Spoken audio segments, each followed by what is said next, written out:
Good morning. Myself Mukesh Singh Buri from Samara University, Russia. The title of my presentation is Ecosystem Health Assessment based on Pressure State Response Framework using remote sensing and GIS. In my presentation, I will be explaining about importance of my research work, introduction, study area which I used, methodology which I used in my research work, results which I get, and discussion and in last conclusions. So ecosystem health is degraded, and the main cause of degradation is extreme exhaustion of natural resources, and it's sometimes more important, valuable during industrialization and urbanization progress. That time we are not thinking to ecosystem, we are thinking about industrialization and urbanizations, and they give a negative impact on ecosystem. Another thing is spatial temporal ecosystem health assessment is also necessary to know the changes. Is it ecosystem is going a positive direction or a negative direction for sustainable development? And at the same time, we protect our fragile eco environment. So the characterization of degraded ecosystem is identified by two features, basically from high human interference and second is socioeconomic activities. Means if there are too much socio-economic activities and too much human interference or human pressure on the ecosystem, then it will be automatically degraded. Actually, this research work was done through remote sensing and GIS technology, so it's very highly accurate ecosystem health assessment, and it's used for mapping, monitoring, assessment for decision making and sustainable development. Actually, ecosystem health assessment is connected with three things. Means first is natural resources, second is ecosystem health, and third is human life. Means if natural resources is disturbed, then ecosystem will be also health is disturbed, and later on human life will be disturbed. So all three things will be interact to each other, and one parameter is disturbed, then other things will be also disturbed. So EH is threaten and collapse situation due to high intensification of human activities. Too much socioeconomic activities and human interference or human pressures are pressure on the natural resources, and they automatically degraded the ecosystem health. Ultimately, all these things subsequently disturb our global climate change. So if natural resources is disturbed or ecosystem is facing any problem or human life will be suffered, so ultimately everything is effect on global climate change. One more thing is if we are thinking about industrialization or urbanizations, then land use land cover will be changed because the land which is useful for agriculture or forest or natural resources now utilized for industry or urbanization. So this is the also misuse of land, and ultimately they effect on climate or environmental change or their degradations. Sometimes this degradation is self-reassembled, but sometimes these changes speed is much faster than self-reassembled speed due to too much human or natural pressure on the ecosystem. So our ecosystem will automatically degrade or ecosystem health is disturbed. So the main cause of this degradation is the socio-economic activities or socio-human pressure on the natural resources.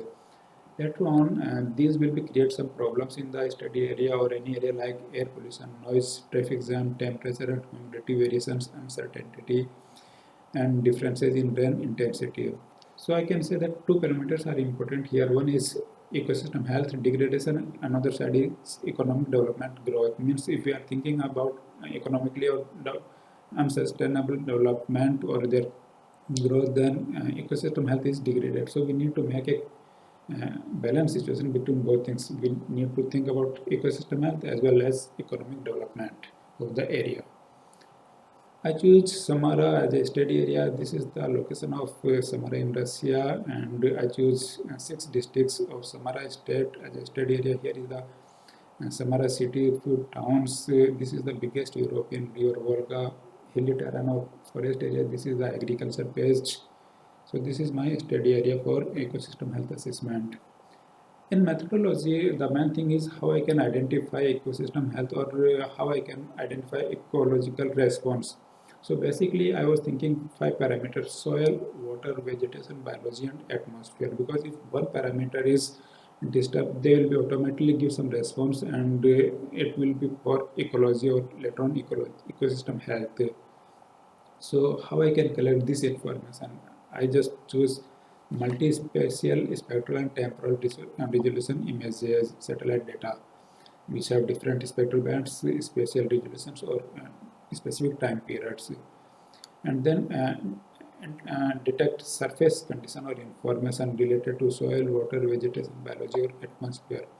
Actually, we cannot collect directly information from our satellite data, so we must be go through pre-processing like geometric corrections, radiometric corrections, atmospheric corrections, so that each pixel open its exact location on the ground and we get maximum information.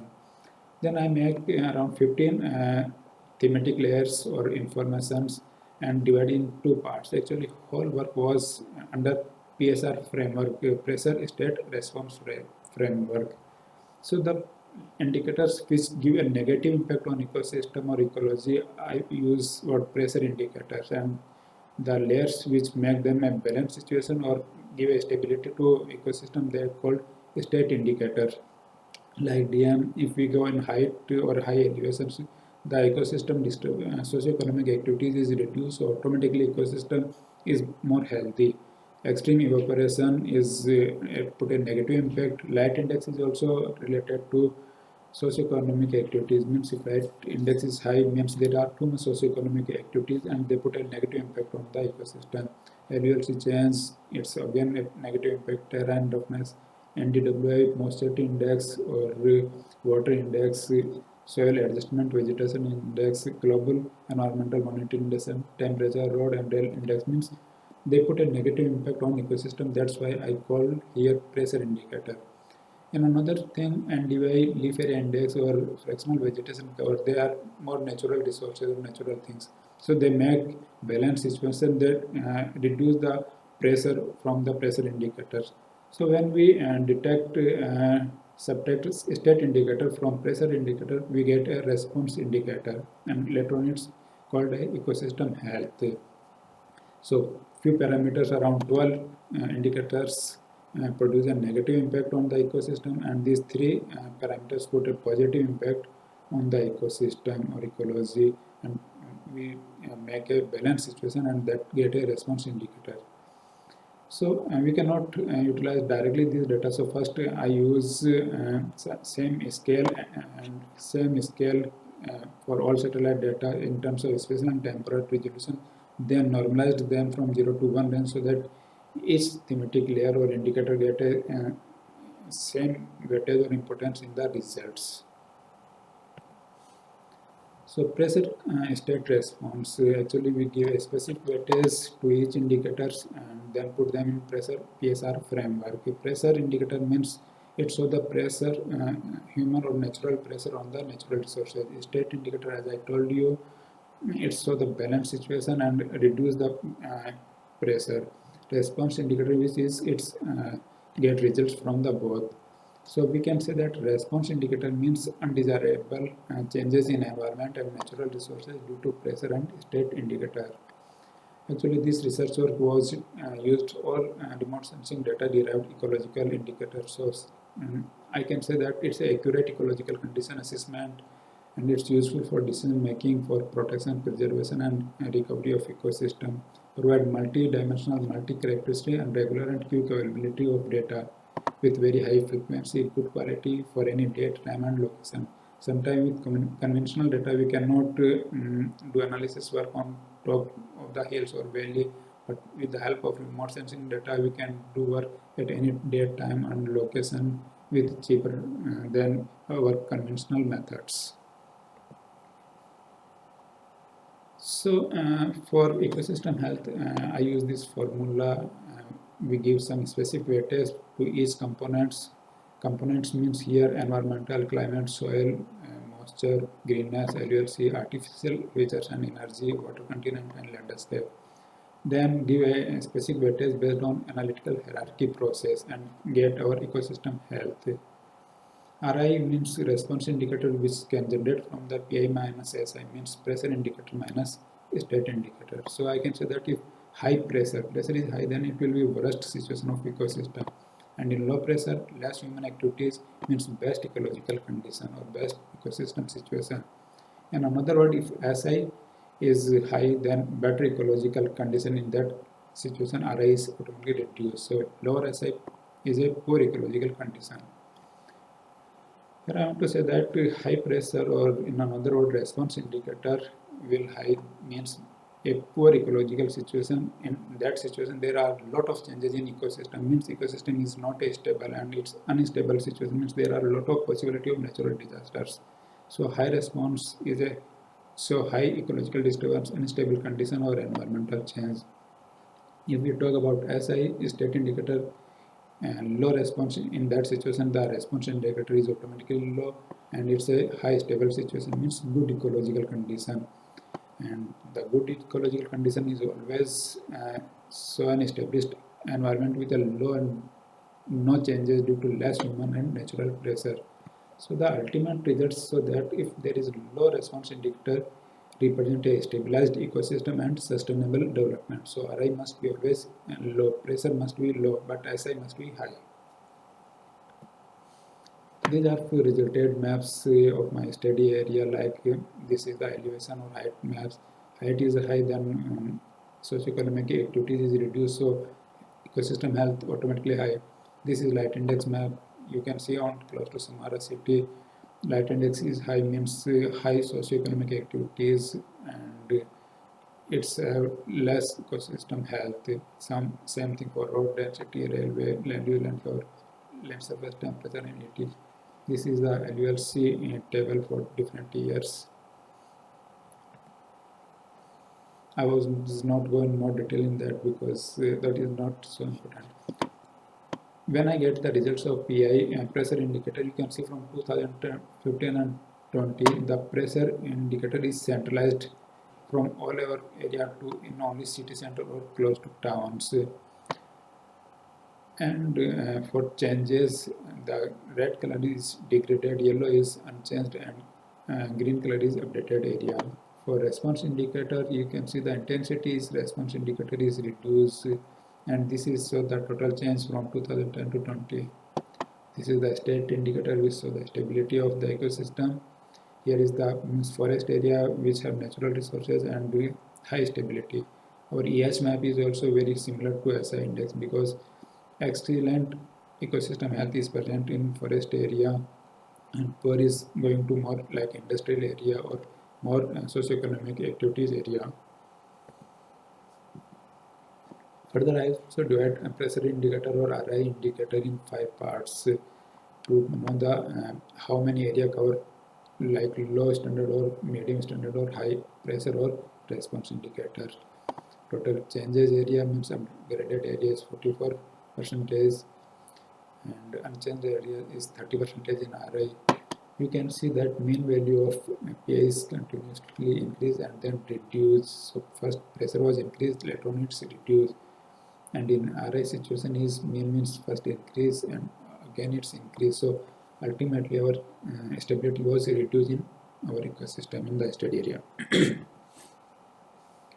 So I want to say that remote sensing and GIS is a suitable tool for study ecosystem health due to multispectral spatial or temporal resolutions, working in all weather condition in rainy season, cold or winter or any cloudy seasons, even at inaccessible locations like top of the hills and valley areas, very quick, cheaper with less manpower and efforts, and providing a real-time information. That's why it's really good and to study ecosystem health through remote sensing and GIS.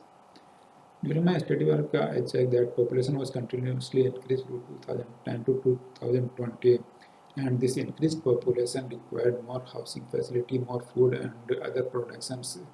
So ultimately, this increased population gave more pressure on natural resources. The first pressure was on agriculture for more food demand, and that's why agriculture area was encroached by the settlements or industries to compete this market demand. And automatically, once a high population was staying in some specific area, then it automatically increased the socio-economic activities. Ultimately, it's increased socio-human pressure on the natural resources. So this is intense land exploration and high frequency human pressure, the main cause of disturbance in the surrounding ecosystem. As I also saw that pressure indicator was earlier in distributed in whole state area, but from 2010 to 20 it was centralized in the cities area, which is indicate the governmental policies to stable ecology and sustainable development. Because in Samara government is really good and they try to reduce the instability of ecosystem, and that's why by the good government policies they centralize the pressure. One thing that in this study I know the changes from 2010, 15 and 20, but I don't know the exact change point or changing tendency when our ecosystem is degraded or upgraded. So in further future research, I am thinking to do a continuously monthly basis study so that I can know the change point in the ecosystem health. In last conclusions, I want to say that like natural resources like greenness and wetness, they are a positive impact on ecology or ecosystem health. Dryness, heat, they have a negative impact or vice versa in Russian climates, because in Russia, if it's extreme cold or extreme hotness, both are put a negative pressure on ecosystem. Always high socioeconomic activities is put a negative impact on ecological health. So changes in mean value of indicators refer in ecosystem health pattern. Any positive response from natural resources such as crop growth, healthy and dense forest and less urban area was the main pathway to improve the ecosystem health. So if we produce more forest area or agriculture area or any natural resources, they give a positive impact on our ecosystem. Overall, AS assessment is a critical or regional environmental protection and sustainable development. So we study AS for a sustainable development of the region. In last, I want to say that this is a new research topic combined traditional ecological principle with remote sensing and GIS technology, landscape ecology, and ecosystem service solutions.